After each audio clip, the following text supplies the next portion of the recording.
Happy Wednesday to all out there. This is John McEntyre Show live, prime time. I'm John McEntyre.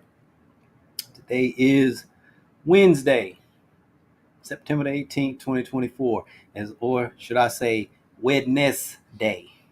Um, and the reason why I'm saying that is because all day, ever since I heard someone say Wednesday, every now and then I revert back to my fifth grade teacher, the spelling test.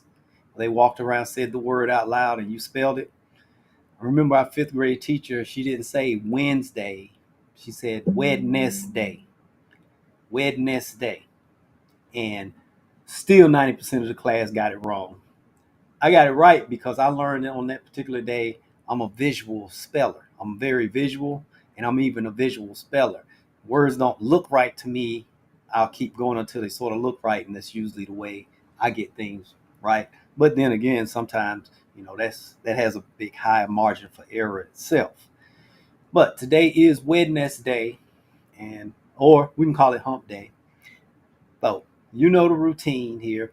I'm going to share some wallet wins. I'm going to do cover a topic from a question that I received. I'll do the question of the day, and it'll be the end of the evening. See, I'm getting better. All right, wallet win number one. This is someone today. Hey, since we've talked, I've paid off $3,500 um, in debt.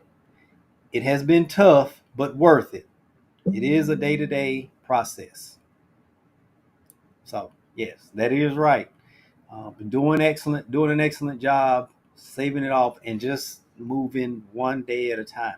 That's like I say, that's the reason why we share these wallet wins every day, just to show that you just shoot for a wallet win each day, um, because no one said that it would be easy. Making changes, doing something new, uh, is hard until it's easy. That's just the way it is. It's like I like to use fitness, especially weightlifting, something I've been doing pretty much all my life. Um, the weight doesn't get lighter, you just get stronger. It's basically what it is. And that's the way this is. After a while, things are easy. When it comes to working with wealthy folks, they will tell you, especially ones that are first generation wealth builders, they was like it was extremely tough. Some of them say, the first 100,000 was like the hardest in the world. Once I hit 100, the other ones they came much easier. It was just that first one, and then everything started to happen, or it was sticking to that budget for the first 3 months, and then it became like just what I do. And that's just the way that's the way it is. It's going to be hard until it's easy. And so, like I tell Bella, she's a year-round swimmer, and her practices are tough. They started out tough, and I just told her, you're just going to have to learn to embrace the hard until it's easy. And so that's just, it's like a mantra in the household. Just embrace the hard and work with it. But you'll see the payoff with it. Wallet win number two. Uh, I settled with a credit card company balance of $2,200 for $1,400. So yes, that is a big win. I didn't mean to get behind, but I'm rebuilding my financial life, and I'm just doing what I have to do. So yeah, that is a wallet win. And most credit card companies, after a while, they'll negotiate because they would rather get something than nothing. So there you go. That is a wallet win, and it just showed you're serious about handling your financial situation. You're not running from it. You're just seeing what you could do to make things better, or at least show that you're trying. So yes, that is a wallet win. Um, Wallet win number three. For the past 4 months, I've paid off $8,000 in debt, and I've saved 1 month of living expenses with quite a few exclamation points behind it. Yes, you are winning. Saving that 1 month of living expenses, that probably means you're past the $1,000 mark and you're on your way, and you're paying off the debt. And most people would say, well, shouldn't they pay off the debt before they worry about saving living expenses? It depends. Depends on the person, whoever. Some people can do it. Some people need one thing at a time to focus. It's individual. That's why it's called personal finance. It's personal. It's what works for you. Your way of paying off debt, your way of earning, your way of saving, your way of making your money grow by investing or whatever. It's all personal. And so it seems to be working just fine. If in 4 months they paid off 8,000 and have a month saving, and it didn't seem like it was a big stress to them. So, hey, it's working. It's a wallet win. We'll take it. We'll celebrate it with them. So there we go. 3 good wallet wins. So for this evening, um, basically, it's talking about charitable, being charitable. That's one of our big values. We implement that with that's just the McEntyre money method is being charitable, and about any financial plan, any financial expert worth it, worth will talk about giving, because I've yet to meet a person that did not want to give to something. I've yet to meet. So it's always in the budget. It's always top three. Pay yourself first, give. That's the way some people do, and then they live off the rest. Pay taxes, things like that. And so giving is usually high. I don't care who it is. It could be the stingiest person in the world. They have something that they want to support, and they may be stingy in other areas, but when it comes to that particular organization or whatever, or that cause, they will give to it. And so the question basically that was posed, the question is the charitable organization legit? That's the overall question. But with this one in particular, this person that I was talking to, they said they were actually approached by someone that that had it was a very good story, and they showed they did a great presentation. They were just sort of new, and they were just starting out and everything. And I told them, I said, okay, well, it doesn't sound, they sound very legitimate. They just haven't been out there long enough, because when most people think of charitable organizations, they think of 501c3s, and a 501c3 designation from the IRS takes time. You have to prove yourself to the IRS. You have to function a certain way. You have to submit paperwork, and your tax, the returns, everything, and then it receives that designation. So no one starts out as a 501c3 with the IRS. And I'm not a tax advisor, so this is something, but this is the part I can't share. The rest of it, you would have to talk to a tax advisor or a tax attorney, or the IRS. They say you don't have to be a 501c3 to operate like a 501c3. So if you operate like a 501c3, you can be treated like one. Charitable organization, which means the person giving the donation, they can write it off on their taxes, things like that. The charity is tax exempt. And so if you operate like one, you will be treated like one. And so this person that I was talking to, that's what we were sort of ironing out. And it made me really think, because this time of the year, well, pretty much year round, there's always, you turn on television, you see some of those big charitable organizations doing theirs, what is it? The one for veterans.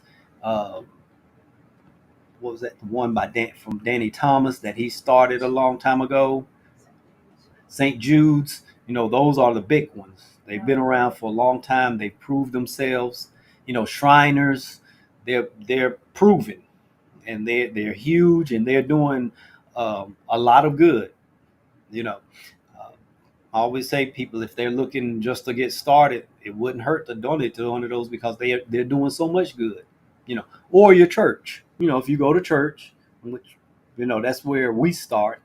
If you go to church, make sure you give to your church, unless not all churches are operating the correct way. So you even have to be, you have to even be wise when it comes to giving to certain churches and religious organizations, because they're, not all charitable organizations. Religious organizations are out there to do the right thing. They see it as an easy way to make money. That's why charitable scams are so big, because they know they can, appeal to the charitable side of a person, to the generosity of a person, and it can be easy money. And so I just wanted to, that had me thinking, I just wanted to share a few tips on how to tell if a charitable organization is legit. Um, First and foremost, if it's possible, you just check the two big watchdog groups that watches over charitable organizations, and that's Charity Navigator and Charity Watch. You can go to charity. You can Google Charity Navigator or Charity Watch. Those are the big watchdogs. They watch over everything, and they give you all the rundown of every charitable organization that's listed and registered, and that have been around for a long time. Because, like I say, some of those smaller ones, they may not be on the radar yet. It doesn't mean that they're not legitimate. They just haven't been out there long enough. And so that's why I covered a little bit of tips in the beginning, and I share some more here.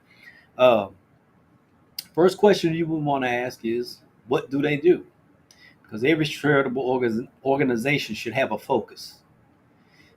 Whether if it's a ministry, for instance, it says we're going to dig wells in Kenya, for instance, or we're going to supply medical supplies, food to Haiti, or if it's here, let's say, for instance, in Charlotte, we are going to serve the uh, homeless youth of Mecklenburg County. So what do? They can't just say, well, we're just going to serve people. That's a little bit too general, and that's a sign of they may not be up to any good. They're just out to get money. Now, on the flip side, some of them will call. We have received those calls from someone saying they're calling on behalf of the fire department, the local fire department, raising funds. Um, just so happen I know some firemen at the gym things. I talked to them. They were like, "No, that wasn't us." And I was like, "Yeah, I kind of figured that." They said, "Yeah, we've heard about this group, and we're trying to catch them. We're going to catch them eventually." They said, "So if someone wants to give to us, they just stop by the station. It's the easiest way. Just stop by the station. It's close by to everyone. Just stop in, or if you see a fireman or whatever, police officer or whatever, just talk to them and just say, 'This is what I want to do.' They'll tell you. We'll tell you what to do, how to do it." So that's number one. What do you do?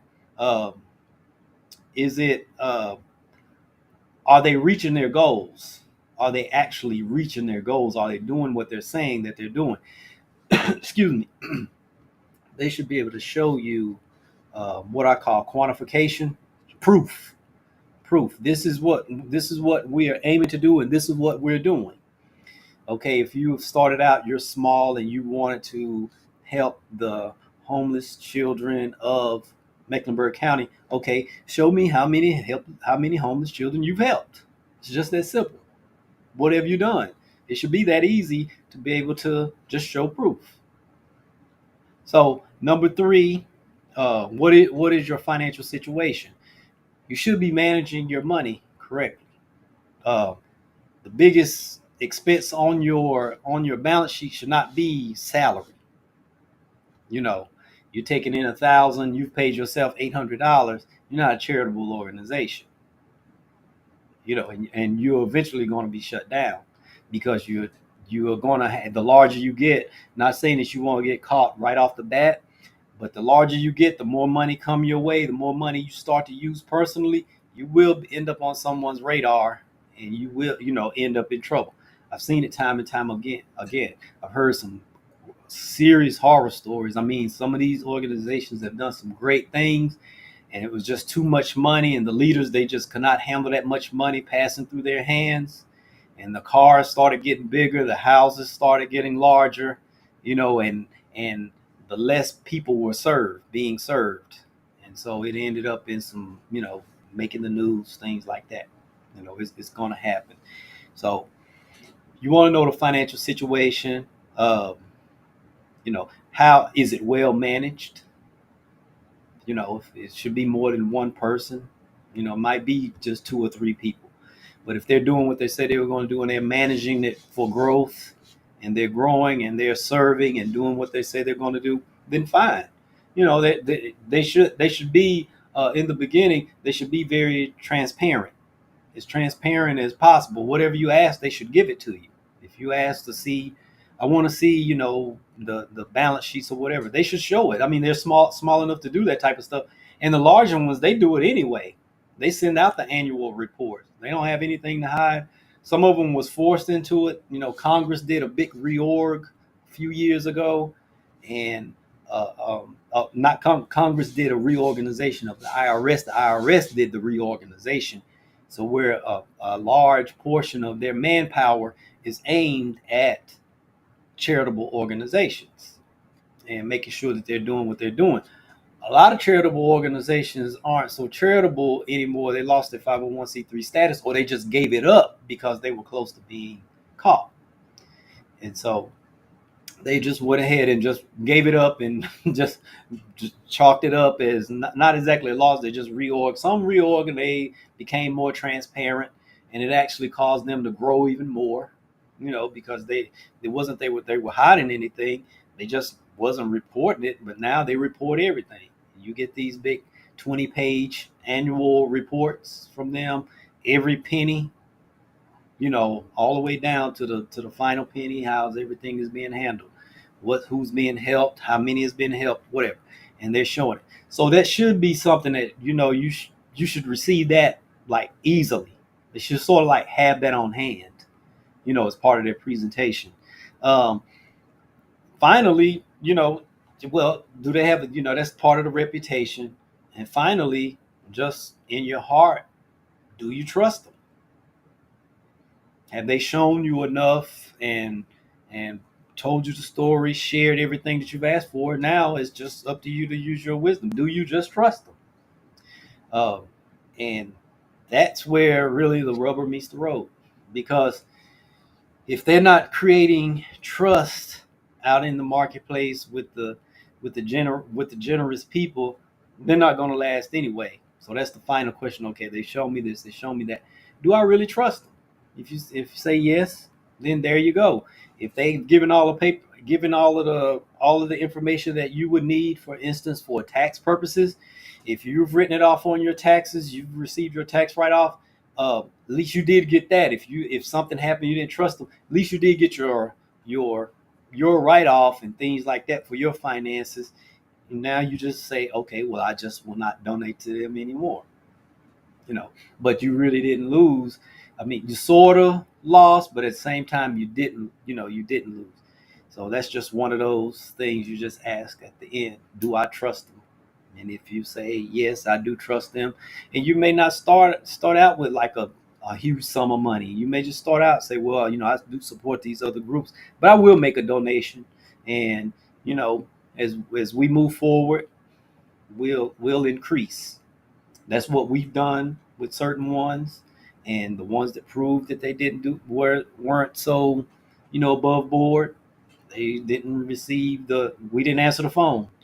We didn't return the call. And the ones that were small, they're larger now, and everyone's happy. They're serving, they're growing, and that's the way it is. And at the end of the day, you just sort of have to use wisdom and just give them a try to see if they're really going to do what they said that they're going to do with the donations that you receive. So those are just some of the tips I wanted to share, because like I said, that was brought to my attention earlier today. And that leads to the question of the day, which is, how do you make donations? And what I mean, do you do it? Some people do it, annually. Some do it weekly. Some just have a few that they say, okay, I'm going to give to this one this month, this one next month, this, that, and the other. How do you handle your donations? Because that's also one of the things I've seen. A lot of people don't keep good records of the donations that they've made, and they miss out on some things. So that's why I asked that question. You know, um, how do you and how do you support your favorite charitable organization? I guess that's the better question. I had it written one way, and then I seen I put it came up a different way in the graphic. That's even better. I like that one better. So, why do you support your favorite charitable organization? All right. So, that being said, I hope that I gave some good information. And if I did, share it.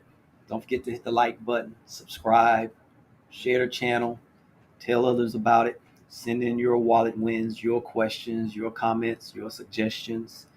Um, and if you need that financial checkup, it's time to look at everything, your entire financial picture, and you need a money plan, or you want to update your money plan and look at all of the areas of your finances. We're here to help. Our information was on the screen there. And so, that being said, I'll tune in tomorrow. Well, you tune in tomorrow, same time, same channels. Good evening.